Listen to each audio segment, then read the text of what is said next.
किसान यूनियन का धरने का अब तक 42 दिन हो चुका है। आपको बता दें कि भारतीय किसान यूनियन जो है लगातार 42 दिनों से धरने पर बैठा हुआ। अगर धरने की बात करें तो अब तक जो इनकी मुख्य मांगे हैं वो खुजौली से नगराम मार्ग है, उस मार्ग को लेकर लगातार किसान खुजौली चौराहे पर डटे हुए हैं। दूसरी मांग की अगर हम बात करें तो किसानों की दूसरी मांग है जो सर्किल रेट है जमीनों का, उसको बढ़ाने को लेकर किसान जो है लगातार धरने पर बैठे हैं। अगर बात किया जाए तो किसानों ने 26 को महापंचायत किया था, जिसके बाद लखनऊ के डीएम ने किसानों को बुलाया था। कल किसानों ने डीएम के साथ वार्ता की, लेकिन वार्ता की बात किया जाए तो किसानों का किसी भी प्रकार से डीएम के वार्ता के बाद निष्कर्ष नहीं निकला है। लगातार किसान जो है वो धरने पर बैठे हुए हैं। हम तुम्हारे साथ बात करने के लिए वो तमाम किसान हैं, इनसे बात करते कि आखिर डीएम से बात हुई, लेकिन निष्कर्ष की बात किया जाए अब तक निष्कर्ष क्यों नहीं निकला है? अच्छा, किसानों को अगर बात किया जाए, डीएम के साथ वार्ता हुई, निष्कर्ष की बात किया जाए, किसी प्रकार का भी निष्कर्ष क्यों नहीं निकला है? देखो,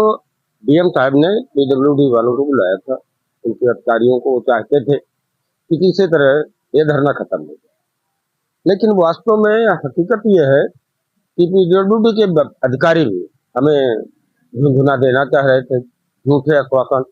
और डीएम साहब ने कई बातों पर ज्यादा बल देते हुए कि इसको हम बनवा रहे हैं, जो ये पैकिंग का काम चल रहा है, और इसके बाद हम करवा देंगे, जून तक करवा देंगे। लेकिन हम लोगों की एक जिद थी कि जो भी अब समझौता होगा, हम नारा धरना तभी खत्म होगा या तो इस सड़क का काम शुरू हो जाए या हमें लिखित दे दो, 1 महीने में 15 दिन में लिख के मिल जाए पीडब्ल्यूडी विभाग के अधिकारियों के आपके समक्ष कि ये फला डेट तक फला तक काम शुरू हो जाएगा। 1 महीने में, 1.5 महीने में, 2 महीने में, जो भी समय आपको लगे, इसे पुनः रिपेयरिंग करो एक तरफ से। ये हम लोगों की मांग थी। रही बात सर्किल रेट पर, सर्किल रेट पर तो उन्होंने खुद स्वीकारा कि ये हमारी जिम्मेदारी है, और अब थोड़ा इसमें दिक्कत आने लगी है कि हमें शासन से अनुमति लेनी पड़ती, तो वो हमने भेज दी है, और वो अनुमति मिलते ही हम सर्वे कराएंगे और उसको नए ढंग से विधिवत जहां, और उन्होंने ये भी हवाला दिया कि जहां सर्वे करने जाएं तो उसमें जो हाई रेट के बैनामे हों उन पर दिमाग रखो और उनके हिसाब से जिससे वो फिगर आवे और हम यहाँ सर्किल लाइट जारी कर सकें। लेकिन इसमें भी समय लगेगा। साथ में एक बात और हम लोगों ने जोड़ी है जो मुद्दा पहले से नहीं था, पहले 2 ही मुद्दे थे, अब 2 सूत्री 3 सूत्री मांग अब ये तीसरा मुद्दा वहीं जुड़ गया।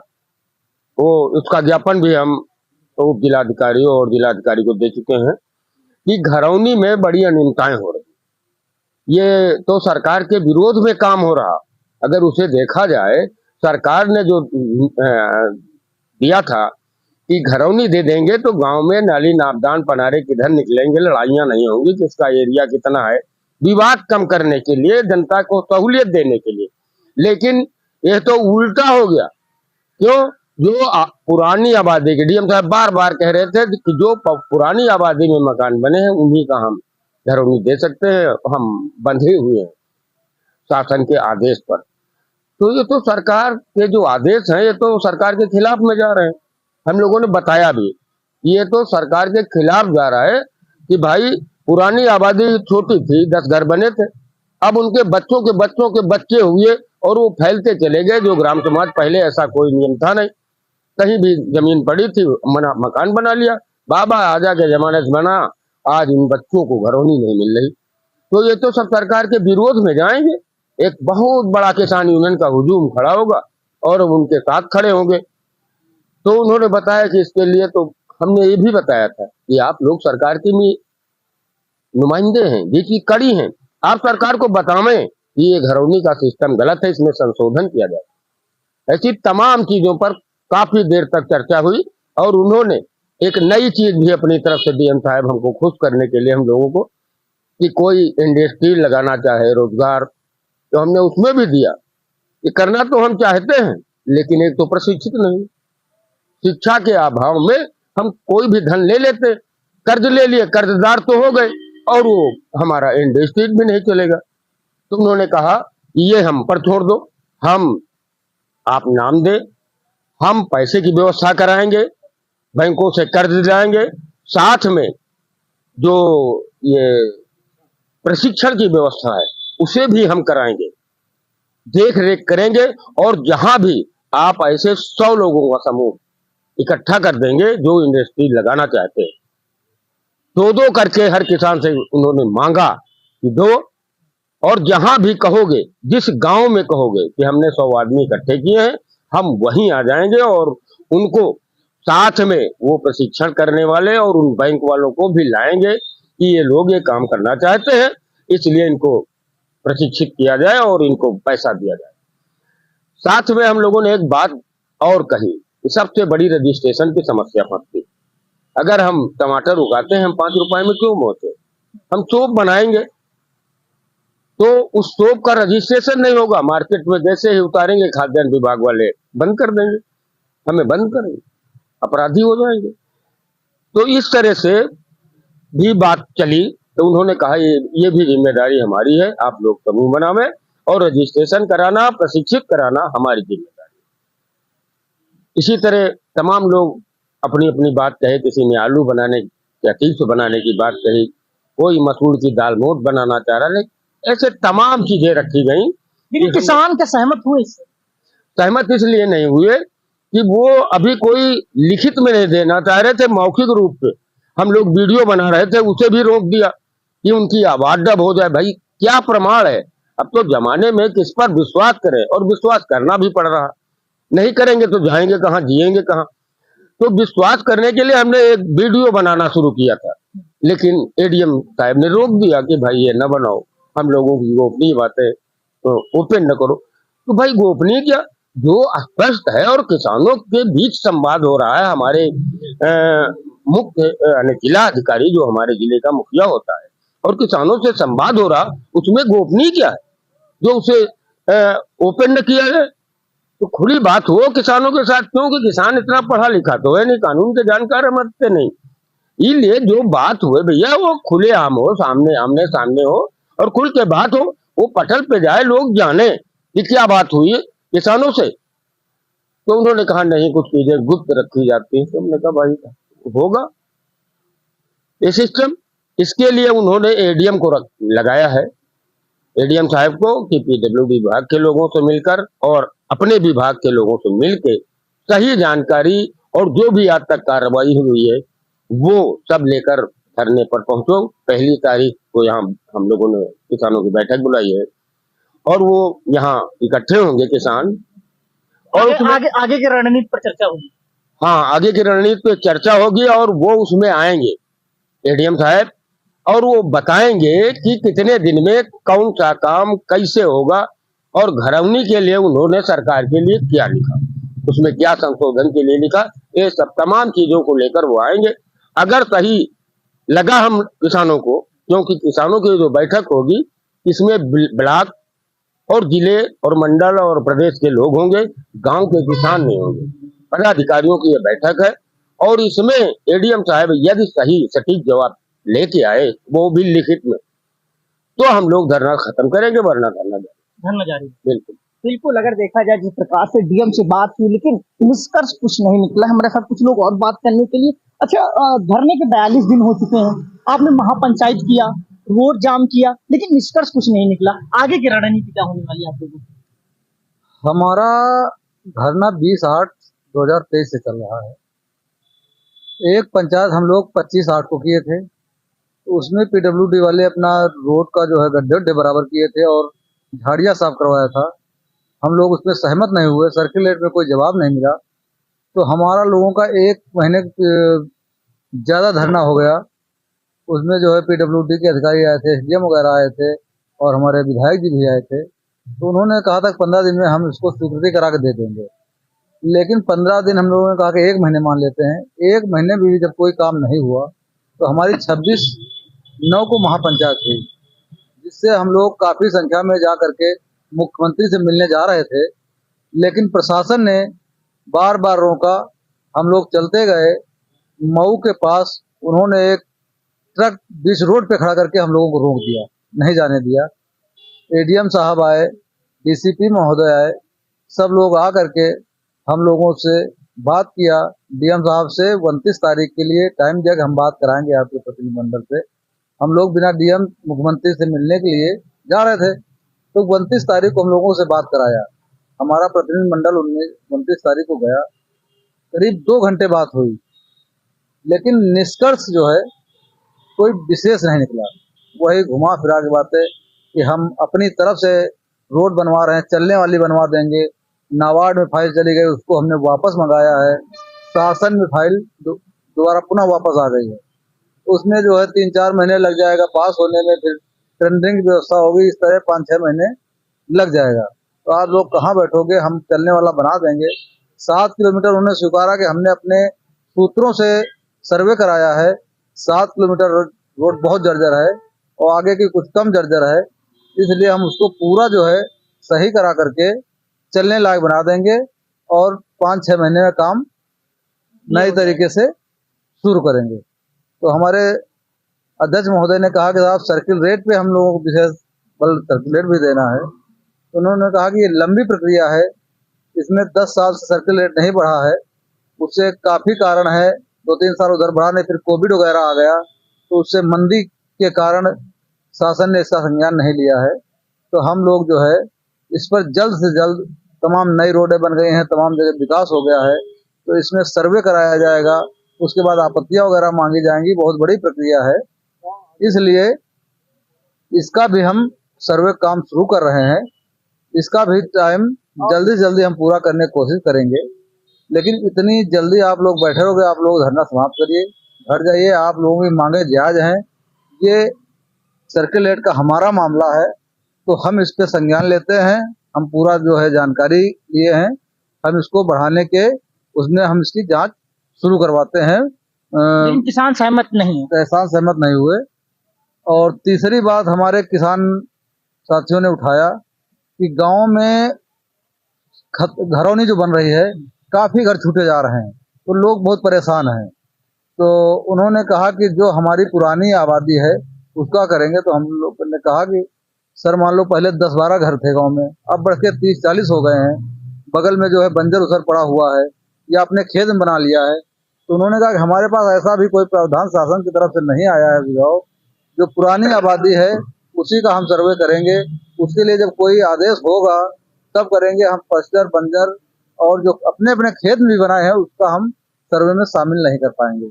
इस तरह से काफी चर्चाएं हुई और वही बताया कि आप लोग जो है धरना देते रहिए, आपका ये अधिकार है, लेकिन आप लोग जीवन यापन के लिए जो है एक ऐप बताया, उसके तहत जो है आप लोग 1 लाख तमाम बिंदुओं पे चर्चा 1 लाख से 10 लाख 50 लाख तक आप लोन ले सकते हैं, कुछ छूट भी मिलेगी। आप उद्योग लगाइए, धंधा करिए। या ये आज ही बातों पे काफी देर चर्चा हुई, तो हम लोग वहां से चले आए और सहमति नहीं बन पाई। उन्होंने कहा कि धरना खत्म कर दीजिए। तो हमारे संगठन ने, जो हमारी कमेटी थी, जो प्रतिनिधिमंडल गया था, उन्होंने कहा कि हम 1 तारीख को अपनी कमेटी बुलाएंगे, अपने जो है पदाधिकारियों को बुलाएंगे, उसमें हम निर्णय लेंगे। जो हमारी कमेटी निर्णय लेगी उसके हिसाब से हम धरना कराएंगे। आगे की रणनीति कब तक जारी रहेगा और आगे की रणनीति आप देखिए, धरने के विषय में तो हमारे जो कार्यकारिणी कमेटी कल बैठेगी उसमें निर्णय लिया जाएगा, लेकिन हम लोगों ने यह सुनिश्चित किया, जो कल वार्ता हुई है उस वार्ता से हम लोग संतुष्ट नहीं हैं। अब इसके बाद हमारा लोगों का अगला कार्यक्रम मुख्यमंत्री से मिलने का होगा। हम अपनी बात मुख्यमंत्री के सामने रखेंगे, क्योंकि ये जो प्रशासनिक अधिकारी हैं हम लोगों को गुमराह कर रहे हैं। जैसे कि घरौनी पे बात हुई, अभी 2016 में एक एक्ट विधेयक पास हुआ था, धारा 167 के अंतर्गत जिन गाँव में किसानों ने जो है या मजदूरों ने ग्राम सभा की जमीन बंजर या ऊसर में घर बना लिए हैं, उनको नियमितीकरण का धारा 167 के अंतर्गत प्राविधान है। लेकिन ये अधिकारी बिल्कुल ही उपेक्षा कर रहे हैं। उसके अंतर्गत किसानों को हमने ये बात कल रखी वहाँ पे डीएम सामने, तो उन्होंने कहा कि हम इसके तहत नहीं कर सकते हैं। वहाँ का सैटेलाइट में जब पूरे मकानों का सर्वे हुआ है तो शासन ने ये कहा कि घरौनी बनाइए पूरे मकानों का, लेकिन वो कह रहे हैं कि जो बंजर और ऊसर में बने उनको हम नहीं कर सकते। तो मैंने ये बात रखी कि जो है भाई धारा 167 का प्रावधान है और राजस्व संहिता में एक्ट बना हुआ है, तो उस एक्ट के तहत आप इसको पहले उन किसानों को नियमित करें। जैसा कि मुख्यमंत्री जी बराबर कहते आ रहे हैं कि जो बंजर और ऊसर में घर बना लिए हैं उनको जो है हम गिराएंगे नहीं, उनको नियमितीकरण कराएंगे।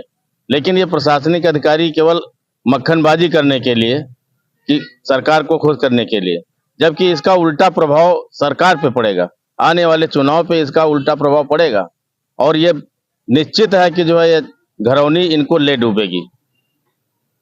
अच्छा, क्या लग रहा है जिस प्रकार से अगर चुनाव का जिक्र करें, 24 चुनाव नजदीक है, क्या किसान जो है 24 चुनाव पर भी असर डालेंगे? बिल्कुल असर पड़ेगा भाई, हमारी समस्याओं पे ध्यान नहीं दिया जाएगा। हम जो अपना जो है प्रतिनिधि चुन के भेजते हैं, वो प्रतिनिधि जो है केवल जो है इधर उधर घूम करके अपना जो उनको विकास निधि का पैसा मिलता है वो अपने निजी स्वार्थ में प्रॉपर्टी डीलिंग का काम करते हैं, फार्म खरीद रहे हैं, खेती खरीद रहे हैं और विकास का काम नहीं कर रहे हैं। इस मोहनलालगंज तहसील में सैकड़ों रोडें ऐसी हैं कि जो गड्ढा युक्त हैं, उन पे जो है नजरिया नहीं डाला जा रहा। अगर हमारे विधायक जी और सांसद महोदय अगर 1-1 करोड़ रुपए अगर अपने निधि से दे दें तो हो सकता है कि पूरी तहसील में जो रोडें गड्ढा युक्त हैं उनका जो है गड्ढा मुक्त हो सकता है, लेकिन वो अपने निधि का पैसा खर्चा नहीं करना चाहते। जैसे कि डीएम ने बताया कल कि ये जो खुजौली मार्ग का जो पैचिंग का काम है, उसमें मैंने अपने निधि से पैसा दिया है तो वो पैच का काम शुरू हो रहा है। तो ये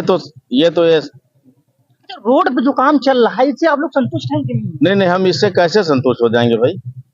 इससे संतुष्ट हम हो नहीं सकते। तो पैच बन गया, अभी बरसात हो जाएगी, ये पैच उखड़ जाएगी, फिर उसी तरह गड्ढा हो जाएंगे।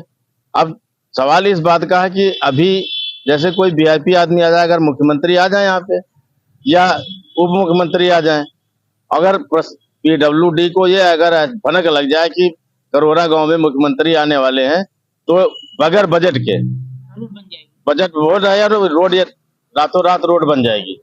तो जब पैसा उनके पास है, इनको जो है राज वित्त होता है इनके पास, तो राज वित्त से बनाना चाहिए। लेकिन किसानों को गुमराह करने के लिए इन्होंने जो है नाबार्ड में फाइल भेज करके पेंडिंग डाल दी और बता रहे हैं कि नाबार्ड के पास पैसा नहीं, सरकार के पास पैसा नहीं। तो हम लोगों से बतावे ना, किसानों के पास इतना पैसा है कि अगर चंदा लगा दिया जाएगा पूरी तहसील में तो भी जो है 53 करोड़ रुपए इकट्ठे हो जाएंगे, हम लोग श्रमदान से बना लेंगे। अनुमति तो दें, अगर सरकार ये बता दे कि हमारे पास पैसा नहीं, हम नहीं कर पाएंगे, तो हम लोग श्रमदान से बना लेंगे। जैसा कि 93 हम लोगों ने जो है गंगागंज पुल के पास जो है रास्ता बनाया था 1 किलोमीटर का, वो भी तो श्रमदान से हुआ था। उस समय ये भारत का पहला श्रमदान हुआ था वहां पे। उसी तरह हम रोड भी बना लेंगे, लेकिन सरकार कहे तो कि हमारे पास पैसा नहीं। आगे चलकर अनिश्चितकालीन धरना आपका जारी रहेगा? धरना तो चालू रहेगा, क्योंकि अभी कुछ तहसील में ऐसे कचड़े हैं जिन पे जो है उनको साफ करना अति आवश्यक है। यहाँ पे कुछ अधिकारी ऐसे हैं कि जो जैसे प्रॉपर्टी डीलरों के द्वारा ग्राम समाज में बंजर, पश्चर, कब्रिस्तान, खलिहान इन्होंने प्लाटिंग कर रखी है और अधिकारियों के पास जब शिकायत जाती है तो उसको टाल मटोल करके जो है भेज देते हैं। चाहिए तो उन जैसे किसी का अतिक्रमण हटाना है तो नायब तहसीलदार है, तहसीलदार की टीम जानी चाहिए साथ में। अब वो लेखपाल के ऊपर जो है छोड़ देते हैं, लेखपाल जांच करके आख्या दें। लेखपाल यहाँ तक करते हैं कि झूठी आख्या लेके भेजते हैं। जैसे एक नंदौली गांव में 15 में जो है बेदखली का आदेश तहसीलदार ने किया था। अब 3 बार प्रार्थना पत्र वहां के किसानों ने दिया कि खलिहान पे अवैध कब्जा है और बेदखली का आदेश है, इसको खाली कर दिया जाए।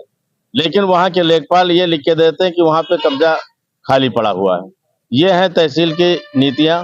तो इसमें जो तहसील में जो भ्रष्टाचार व्याप्त है, इसको हम लोग अच्छी तरह से जब तक साफ नहीं करेंगे, धरना हमारा जो है चलता रहेगा। बिल्कुल, अगर किसानों की बात करें तो किसानों की जो है 3 सूत्री मांगों को लेकर खुजौली चौराहे पर धरना चल रहा है और अनिश्चितकालीन तक यह धरना किसानों का जारी रहेगा। किसानों ने महापंचायत किया, उसके बाद डीएम ने बुलाया, इसके बाद तमाम बिंदुओं पर चर्चा हुई और हमारे साथ बात करने के लिए जो जिला अध्यक्ष हैं इनसे बात करते हैं। आखिर धरने के 42 दिन महापंचायत हुई, उसके बाद भी मुख्यमंत्री का आवाज घेराव करने के बाद, लेकिन असहमति क्यों नहीं बन पाई? आगे की रणनीति आप लोगों की क्या होने वाली है?